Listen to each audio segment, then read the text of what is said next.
예, 천사가 마리아에게 수태고지 네가 아이를 가질 것이다. 처녀 마리아에게 이렇게 말씀을 했는데 마리아가 주의 여종이니 말씀대로 내게 이루어지어다로 순종을 합니다. 그리고 마리아가 임신을 한 채 엘리사벳을 방문을 했더니 엘리사벳의 태중에 있는 아이 세례 요한이죠. 요한이 물안을 받을 때 뛰놀았더라. 두 사람이 이 하나님의 뜻을 인정하고 하나님의 그 깊은 뜻을 찬양하게 됩니다. 그리고 이제 시간이 돼서 56절부터 66절까지 엘리사벳이 해산하게 됩니다.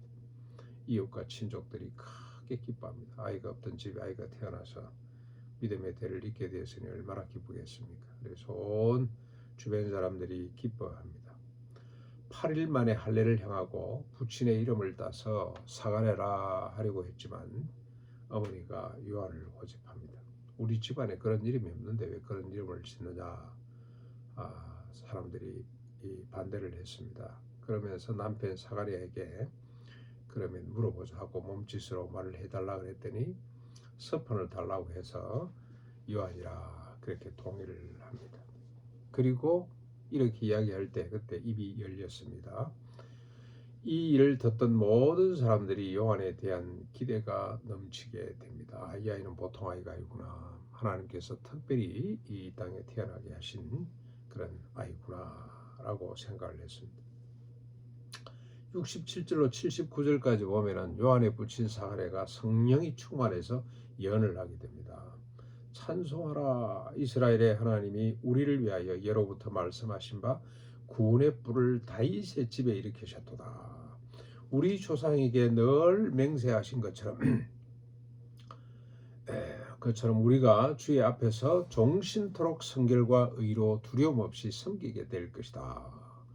이 아이는 지극히 높으신 이의 선지자라 일컬음을 받고 주 앞에서 그의 길을 예비하여 주의 백성에게 죄 사함으로 구원을 알게 할 것인데 이는 우리 하나님이 어둠과 죽음의 그늘에 앉은 자에게 비치고 우리 발을 평강의 길로 인도하시는 긍휼하심이 나타난 것이다. 무슨 뜻입니까? 우리 아들 세례 요한은 지금 하나님께서 주보다도 다윗의 혈통 가운데 이제 주가 오시는데 그 오시는 주를 예비하기 위해서 보냄을 받았고 우리 아들 요한을 통해서 드러날 주님은 어떤 분입니까? 종신토록 우리를 성결하고 이롭게 두려움 없이 하나님을 섬기게 하는 자가 될 것이다. 원래 이런 민족이 아니거든요. 율법을 하나님이 주셨습니다만 그 말씀대로 살 수 없는 민족이었습니다. 그러나 이제는 종신토록 성결과 의로 하나님을 섬기게 만들 자이다. 어둠에 사로잡힌 사람들에게 빛이 되실 분이다 라고 소개를 하고 있습니다. 80절 이에 아이가 자라며 심령이 강하여지며 이스라엘에게 나타나는 날까지 빈들에서 지냈더라. 우리 한번 정리하겠습니다. 세례 요한의 사역이 뭡니까? 주 앞에서 길을 예비하는 거죠. 주님의 길을 예비하는 것.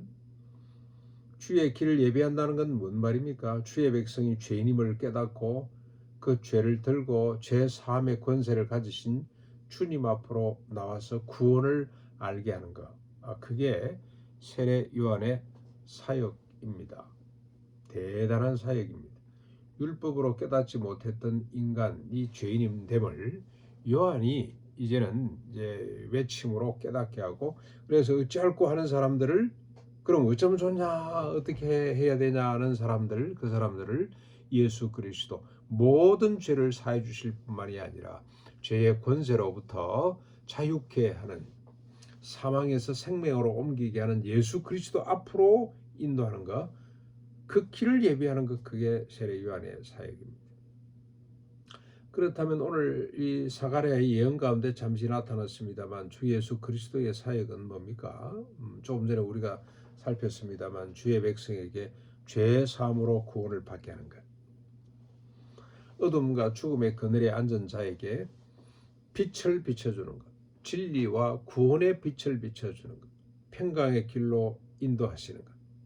그래서 주의 백성이 종신토록 성결과 의로 두려움이 없이 주님을 섬기게 하는 것, 이게 주님의 사역입니다. 이게 뭐가 중요하냐? 여러분, 저 성결과 의로 주님을 섬기는 것, 이스라엘 백성들은 실패하거든요.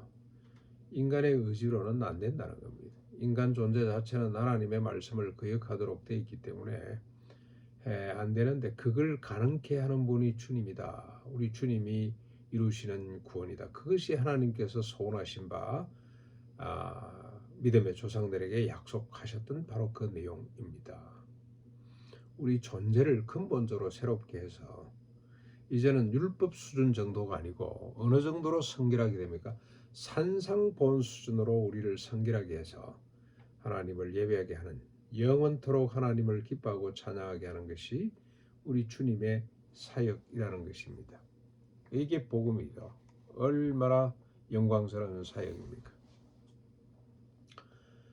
그래서 이 길을 예비하기 위해서 요한은 이 땅에 왔는데 주님이 오실 때까지 요한이 어떻게 준비되느냐? 광야에서 지냈더라라고 누가는 소개하고 있습니다.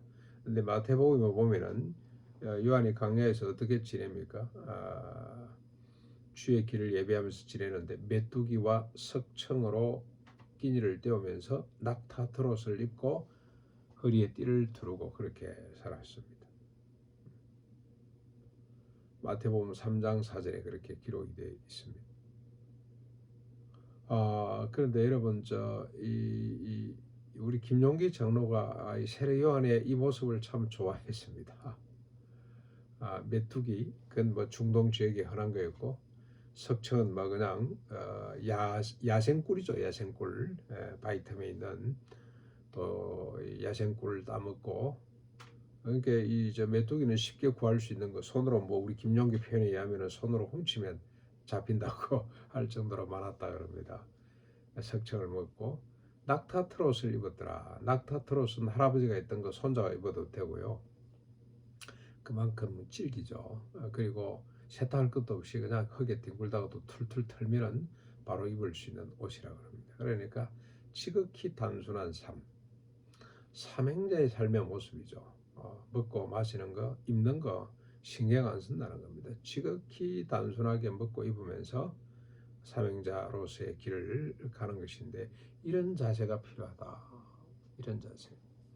우리 주기도문에서 늘 암송하는 일용할 양식을 주옵시고 먹고 마실 것이 이제 족한 줄 아는 마음, 단순한 삶. 우리 삶의 어떤 조건이 되는 걸 위해 사는 것이 아니고 삶의 목적이죠. 목적을 향해 그 사명입니다. 사명이 뭡니까? 하나님의 길을 예배하는 것, 우리 주님을 소개하는 것, 주님의 구원을 누리는 것, 산상보온의 가치를 쫓고 하나님의 나라와 의를 추구하는 것, 공의와 인애의 가치를 추구하는 것, 이게 우리의 삶의 목적이 돼야 되지. 먹고 사는 것, 입는 것, 집, 뭐 이런 것들 위해서 한 평생을 바칠 수가 없잖아요. 우리 젊은 사람들 중에 연봉을 많이 받는 사람이 있습니다. 그 어머니가 물었대요. 너 돈 많이 아끼고 전략하고 있냐? 적어도 얼마 정도는 해야지. 그랬더니 딸이 그 정도 해가 됩니까? 더 많이 하고 있습니다. 그래서 참 대견하다는 생각이 들었는데, 우리가 집을 위해서, 장래 우리의 안락한 삶을 위해서 돈을 모으는 것도 중요합니다만, 그렇게 집중하고 달려가는 것 중요합니다만, 더 소중한 일은 뭡니까? 하나님의 나라와 의라는 주님의 명령, 주님의 우리에게 정해주신 표대를 향해 단순하게 살면서 달려가는 삶, 이 요한의 삶을 우리가 도전받았으면 좋겠습니다.